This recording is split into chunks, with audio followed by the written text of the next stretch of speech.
It takes a village to raise a child.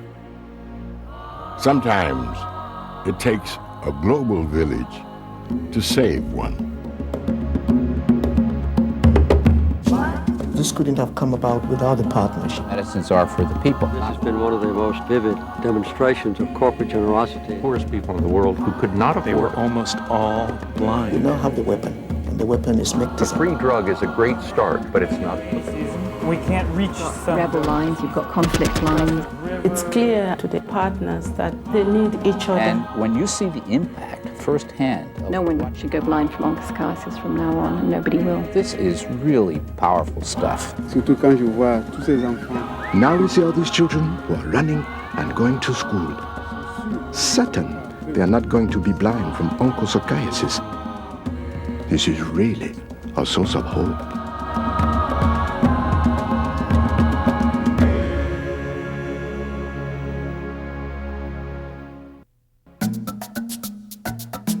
Common black fly from Africa, a soil sample from a Japanese golf course, the World Health Organization in Geneva, Switzerland, the World Bank in Washington, D.C., scientists in Merck Research Laboratories, New Jersey labs, national governments, their ministers of health, and numerous non-governmental agencies, and thousands of local community healthcare workers and at-risk communities in 35 countries on 3 continents. These are just a few of the people, places, and things that give shape to the drama of human river blindness and the local, regional, and international partnerships that have arisen to combat it.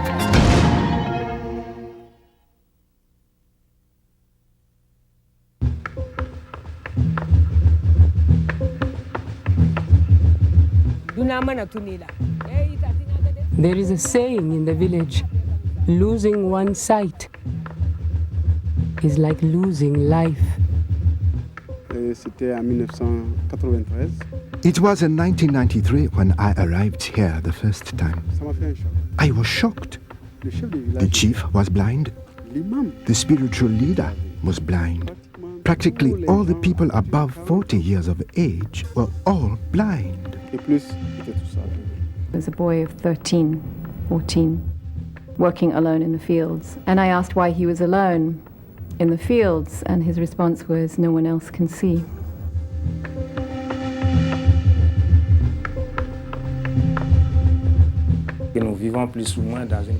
We live, unfortunately, in a society of survival.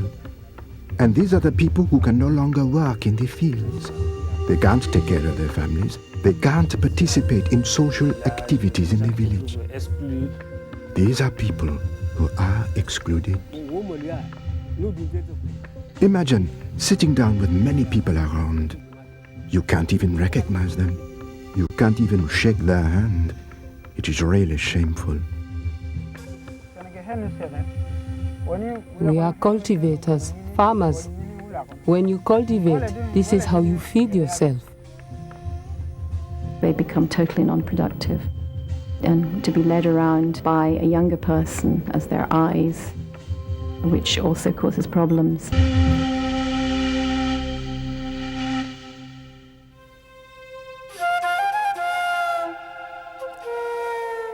Onchocerciasis, also known as river blindness, afflicts 18 million people in Africa, Latin America, and Yemen. The disease is caused by a parasitic worm. The worm is transmitted through the bite of a small black fly that breeds near swift-flowing rivers. Some people are bitten up to 10,000 times a day. The worm lives and matures under the skin of the victim and gives birth to millions and millions of offspring called microfilaria. The movement of the microfilaria throughout the body causes the initial symptoms of the disease. Ferocious itching. Sometimes people are even using rocks to scratch themselves. It's the itching that affects their daily life and their sleep. And slowly but surely, all the scratching ends up destroying or reducing the quality of their skin. But ultimately, the worst symptoms of the disease are the loss of vision as the forms affect the eye. And the gradual loss of vision can result in irreversible blindness.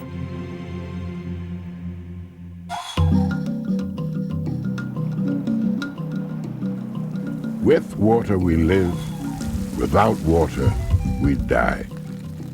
But unfortunately, the fast-moving river water not only gives life to the land, but it also serves as a breeding ground for the black fly. The river means everything to us, everything. It is where we take water. It is where we do fishing. If there is water here, it is because of this river. The fly breeds only in rapidly flowing streams, and the people have learned to get away from that fly. So they've moved out of the rich bottomlands and moved up on this erodible and infertile hillsides.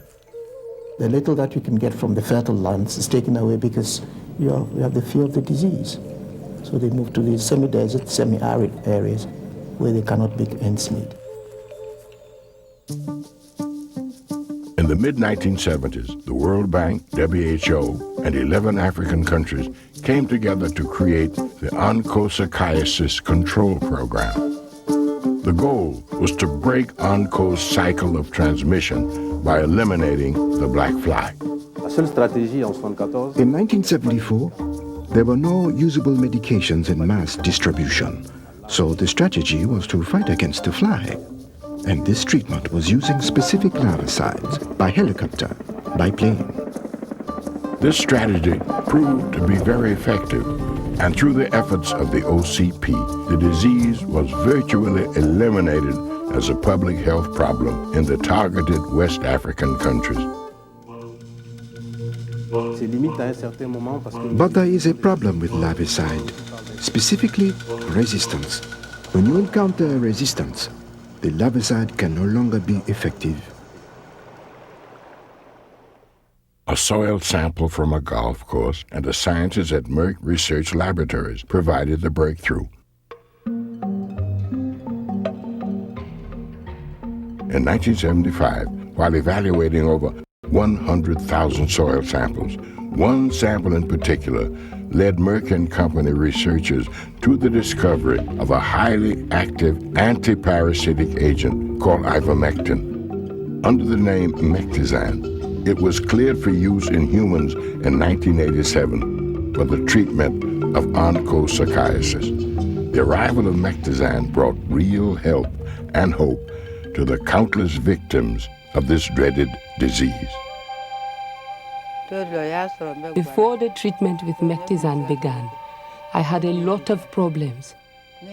My eyes hurt day and night. I was tearing. There were days that I couldn't even go into the kitchen to prepare food. I was afraid to become blind because I was afraid that my husband would divorce me. Since I began treatment with Mectizan, my eyes have become normal. The tears have stopped. I thank God and I thank this medication. And if today I can still see, it is because of this medication.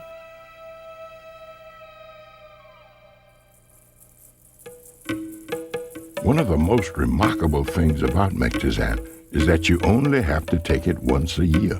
This annual dosing, combined with general tolerability and minimal follow-up requirements, truly make this tiny tablet nothing short of spectacular. If you can prevent blindness by giving it only once a year, I mean, this is truly a miracle drug. We visited a community leader. He was told that here are the people that bring Mectizan to your community, and he welcomed us by saying that he who brings Mectizan brings life to the community. Quite often they're so eager to get the treatment that you couldn't get a newspaper between two people. Their bodies are pressed together like cards in a deck. And you see a woman that's been blind And she's got 2 or 3 children around her whom she has borne but never seen. She knows what they feel like, but she doesn't know what they look like. And just to have her realize that those kids will never be blind like she is something that's hard to forget.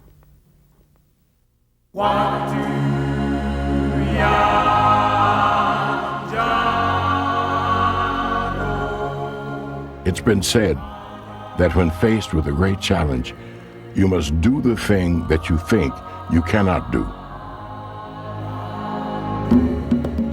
In 1987, Merck faced this great challenge. The people that needed Mectizan the most were the ones least able to afford the medication. Through the leadership of then Merck chairman, Dr. Roy Vagelos, Merck decided to donate Mectizan for as long as needed to help treat and control river blindness. We define our role primarily as discovering breakthrough drugs, but also we take on the responsibility of helping people gain access to the benefits of this breakthrough research. But helping people gain access to medicine does not begin and end with a free drug. One of the important points here is the tenacity of Merck to want to give this away. And they said, if we give it away free, would you figure out a way to distribute it? And my first question was, how long will you give it free? And they said, we've decided to give it free for river blindness forever. And our response was, that's long enough, and of course we'll do it.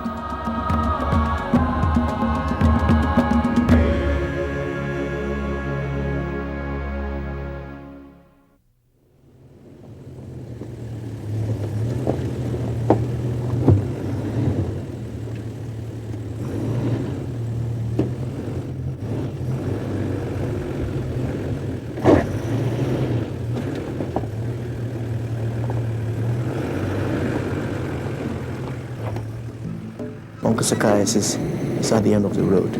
Sometimes there's no road. We're talking about the underprivileged, communities that are inaccessible, communities in the war-torn areas. We have displaced populations, refugees. We have to look for them to treat them. It became very clear, I think in a very short period of time, that this was a project that had such dimensions that it was impossible that any one organization or Merck could do it on their own. And so that really started us on the path of developing partnerships with the World Health Organization, the World Bank, and non-governmental organizations. These partnerships have played a critical role in funding, distribution, and education. Each partner is a vital link in the complicated process of getting the medicine from a factory in France to ports in Africa, Latin America, and Yemen, to the isolated rural villages, and then in educating the villagers about the real causes of onco and the benefits of the medication. At the village level, these tasks have become the mission of healthcare workers and community-based distributors. These residents of the rural villages have taken responsibility for the program, opening the door for the creation of over 60,000 sustainable, community-managed drug distribution programs. It is necessary that everyone take the medication. If some people take the medication and others don't, the disease will never leave the village.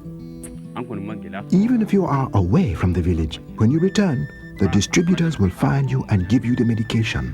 When a community is given the authority to decide on who should distribute the drug for them, when they should take it, and how they should take it, you're empowering them, and you're getting them also to come in partnership with the health system. One of the most important benefits of the Mectizan donation program has been its positive effect on healthcare infrastructure. The Mectizan donation program is playing an important role in the development of a primary healthcare network that can help provide basic services to the underserved rural communities. Some villages and communities, that was the only time that they came in contact with any semblance of health service.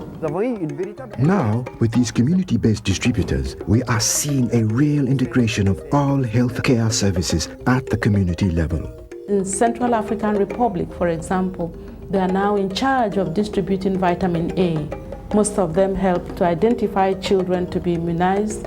Most of them help identifying cataract patients. So these are just some good examples of how working in coalitions, building up a delivery system, allows access to even better health care overall.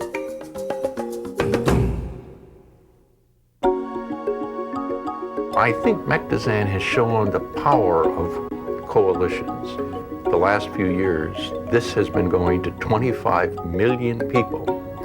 And that may not mean much to most people, but reaching 25 million people in Africa in a year is no small thing. I think Merck has set a standard of the highest possible quality.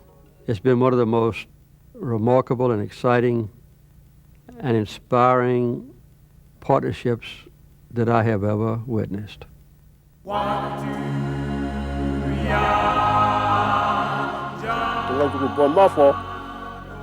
Bambara say that if people help you, it is because you have helped yourself as well.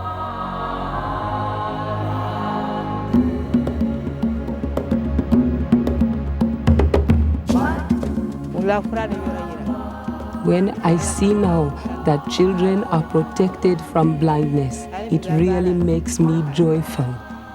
It really gives me hope. All that I know is that because of this medication, I am not blind. No one should go blind from onchocerciasis from now on, and nobody will. All the people who have left the village have come back. It's like night and day.